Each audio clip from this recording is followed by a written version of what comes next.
அன்பான மக்களே, நம்மளோட விஜய் காவேரி இருக்காங்க இல்லையா? மகாநதியில பண்ணிட்டு இருக்காங்க இல்லையா?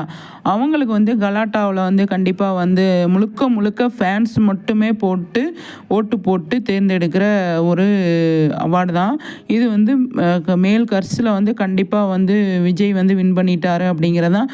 அதுக்கு வந்து யார் வந்து குடுக்குறாங்க அப்படிங்கிறது தெரியல. ஆனா வந்து கண்டிப்பா இன்டர்வியூ எடுத்துட்டாங்க அப்படின்னு சொல்றாங்க. விஜய்க்கு வந்து இன்டர்வியூ எடுத்து அவார்டு ஃபங்க்ஷன் நடத்திட்டாங்க அப்படின்னு சொல்றாங்க. எந்த டைமில் வந்து அது டெலிகாஸ்ட் பண்ணுறாங்க அப்படின்னு தெரியல. ஆனால் நமக்கு வந்து ஒரு நியூஸும் கிடைக்கல. ஆனால் இன்டர்வியூ எடுத்துட்டாங்க அப்படிங்கிறத மேல் கர்ஸில் வந்து விஜய் தான் அப்படின்னு சுவாமி அப்படின்னு வந்துட்டு ஆல்ரெடி நமக்கு தெரியும், அலௌன்ஸ் பண்ணிட்டாங்க. ஆனால் எப்போ அவர் வந்து இன்டர்வியூ எடுக்கிறாங்க, அவார்டு கொடுக்குறாங்கன்னு தெரியல.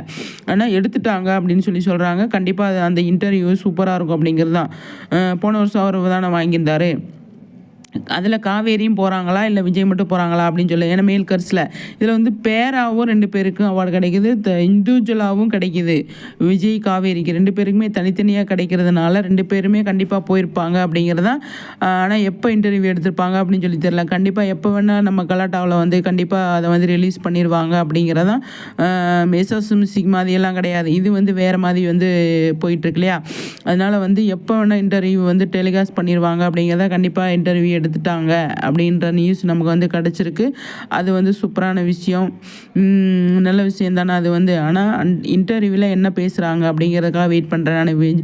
நம்மளோட சுவாமி என்ன பேசுகிறாரு, விஜய் என்ன பேசுகிறாரு, காவேரி என்ன பேசுகிறாங்க அப்படிங்கிறதுக்கு பார்க்குறதுக்காக வெயிட் பண்ணுறேன். போன தடவை வந்து சூப்பராக வந்து பேசியிருந்தாங்க, அதே மாதிரி இந்த தடவை நல்லா பேசுவாங்க அப்படின்னு தான் எதிர்பார்க்குறேன்.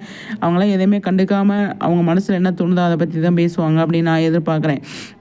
10 வரல இருக்குது அப்படின்னா 10 வரல ஒரு மாதிரி இருக்கிறது இல்லை, எல்லாமே முன்ன பின்ன இருக்க தானே செய்யுது. அது மாதிரி எல்லாத்தையுமே கடந்து போயிடுவாங்க அப்படின்னு நான் நினைக்கிறேன். நானும் அதே மாதிரி கடந்து போயிடுவேன், நீங்களும் அதே மாதிரி கடந்து போயிருங்க அப்படிங்கிறதான். ஏதாவது ஒரு ப்ராப்ளம் வருது, ஏதாவது ஒரு சுச்சுவேஷன் வருது அப்படின்னா நம்ம கையை பார்த்தாலே தெரிஞ்சு போயிருங்க, எல்லா வரலும் ஒரு மாதிரி இருக்கிறதில்ல. நம்மளோட பாயிண்ட் ஆஃப் வியூவில் நம்ம இப்படி இருக்கோம், அவங்களோட பாயிண்ட் ஆஃப் வியூவில் அவங்க அப்படி இருக்காங்க அப்படின்னு சொல்லிட்டு அதை கடந்து போகணும். அது மாதிரி நிறைய விஷயங்கள் அவர் வந்து நமக்கு மக்களுக்கு ஃபேன்ஸுக்கு, அவரோட தீவிரமான ஃபேன்ஸுக்கு சொல்லுவாரா? இப்போ முழுக்க ஃபேன்ஸ் மட்டுமே ஓட்டு போட்டு தேர்ந்தெடுக்கிற அவார்டு தானே. அதுக்காக ஃபேன்ஸுக்காக அவர் வந்து கண்டிப்பாக பேசுவார். அது என்ன பேசுகிறாரு அப்படின்னு பார்க்குறதுக்கு தான் நான் வந்து வெயிட் பண்ணுறேன் அப்படிங்கிறதான். நீங்கள் என்ன நினைக்கிறீங்க அப்படின்றதையும் நீங்களும் சொல்லுங்கள். கண்டிப்பாக வந்து நம்மளோட சுவாமி ஃபேன்ஸுக்காக நிறைய விஷயங்கள் பண்ணியிருக்காரு, இப்போயும் அதை பண்ணுவார் அப்படிங்கிறது தான், கண்டிப்பாக பண்ணுவார் அப்படிங்கிறது தான். ஒரு சில கையை விட்டு என்ற அளவுக்கு இருந்த ஃபேன்ஸுக்காகவே அவர் நிறைய எஃபர்ட் எடுத்து பண்ணார். இப்போ லட்சக்கணக்கான பேர் அவருக்கு ஃபேன்ஸாக இருக்காங்க அப்படிங்கிறத. இப்போ இந்த கலாட்டா கர்ஸ் அவார்டில் வந்துட்டு அவர் வின் பண்ணியிருக்கிறது 98% ஜெயிச்சிருக்காரு.